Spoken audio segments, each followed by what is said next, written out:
चला, आज एका खास कथेबद्दल बोलूया. ही कथा आपल्याला पारख करायला शिकवते. म्हणजे कोण खरं आहे आणि कोण खोटं हे ओळखायला.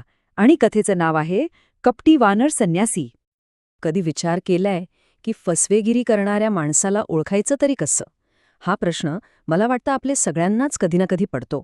आणि गंमत म्हणजे याचं उत्तर आपल्याला एका खूप जुन्या, हजारो वर्षांपूर्वीच्या गोष्टीत सापडू शकतं.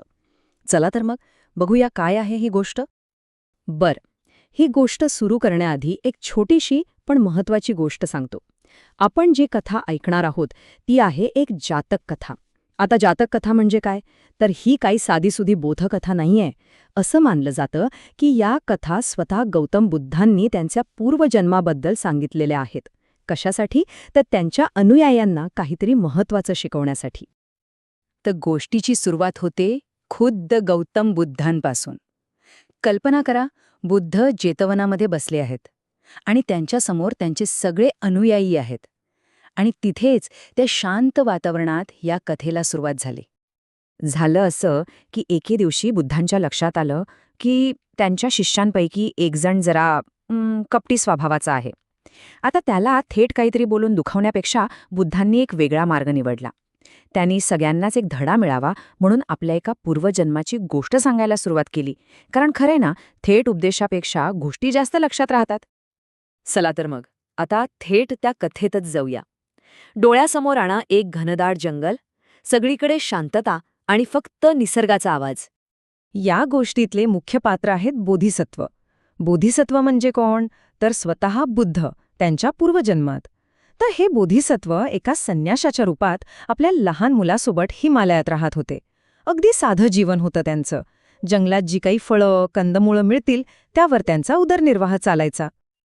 आता बघा, दिवस होते पावसाळ्याचे. बाहेर धो धो पाऊस कोसळतोय आणि अशातच बाप लेक आपल्या पानांच्या झोपडीत उबदार राहावं म्हणून शेकोटी पेटवून बसले होते.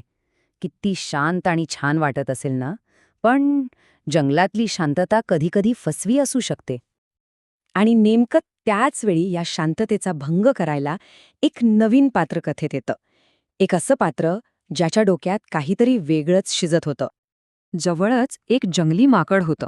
बिचारं थंडीने अक्षरशः कुडकुडत होतं आणि त्याचं लक्ष गेलं या झोपडीतल्या उबदार आगीकडे.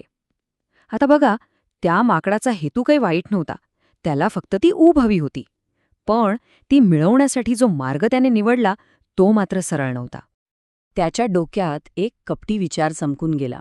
त्याला हे पक्क माहीत होतं की आपण जर माकड म्हणून गेलो तर हे लोक आपल्याला आज घेणार नाहीत, उलट हाकलून लावतील. मग काय करायचं? तर सोंग करायचं. हे माकड किती हुशार होतं बघा. त्याने नुसता विचार नाही केला तर एक पक्का प्लॅन बनवला. पहिलं म्हणजे त्याने संन्याशाची आग हेरली. दुसरं, त्याला कळलं की सरळ मार्गाने आपलं काम होणार नाही. मग त्याने काय केलं तर जवळच पडलेलं एका मृत संन्याशाचं वल्कल म्हणजे झाडाच्या सालीचं वस्त्र शोधून काढलं आणि ते घालून साधूचा वेश धारण केला. आणि आता येतो कथेतील सगळ्यात महत्वाचा भाग, जिथे खरं आणि खोटं, सोंग आणि सत्य आमने सामने येतात. एका बाजूला आहे निरागसपणा आणि दुसऱ्या बाजूला आहे अनुभव. त्या संन्याशाच्या मुलाची नजर त्या माकडावर पडली. आता त्याला काय दिसलं? त्याला माकड नाही दिसलं. त्याला दिसला एक बिचारा म्हातारा साधू जो थंडीने कुडकुडतोय. तो मुलगा होताच दयाळू. त्याचं मन लगेच द्रवलं. तो लगेच आपल्या वडिलांना म्हणाला, बाबा बघा तिकडे, तो बिचारा म्हातारा साधू थंडीने कसा कुडकुडतोय.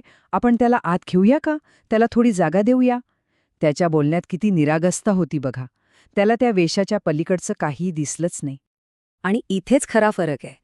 मुलाला काय दिसलं? एक गरीब, मदतीची गरज असलेला म्हातारा माणूस. पण त्याच्या वडिलांना, त्या अनुभवी बोधिसत्वांना काय दिसलं? त्यांना दिसला साधूच्या वेशातला एक जंगली वानर. एकच गोष्ट, पण दोन पूर्णपणे वेगळे दृष्टिकोन. तेव्हा बोधिसत्व अगदी शांतपणे आपल्या मुलाला म्हणाले, बाळा जरा नीट बघ. माणसांचा चेहरा असा नसतो. तो एक वानर आहे आणि त्याला आपण घरात घेऊ शकत नाही. बघा, हा आहे अनुभवाचा फरक. त्यांनी फक्त डोळ्यांनी नाही तर आपल्या विवेकाने, आपल्या ज्ञानाने पाहिलं. आणि मग काय, त्या ज्ञानी संन्याशाने एक जळतं लाकूड उचललं आणि ते माकडाच्या दिशेने धावले. त्या माकडाला कळलं की आपलं बिंग फुटलंय. त्याने लगेचचे साधूचे कपडे टाकून दिले आणि धूम ठोकली जंगलात.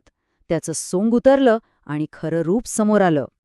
तर जंगलातली गोष्ट इथे संपली. पण थांबा, खरा मुद्दा तर अजून बाकी आहे. आता बुद्ध या कथेला परत वर्तमानात आणतात, जिथे ते आपल्या शिष्यांसमोर बसले होते.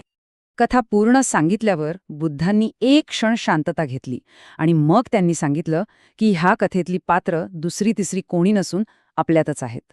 हा तो क्षण होता जिथे कथेचा खरा अर्थ सगळ्यांसमोर येणार होता. बुद्धांनी सगळ्यांसमोर उलगडा केला. ते म्हणाले, ह्या गोष्टीतला तो कपटी वानर आठवतोय? तो म्हणजे हा आपला कपटी भिक्खू. तो निरागस मुलगा होता ना, माझा पुत्र राहुल.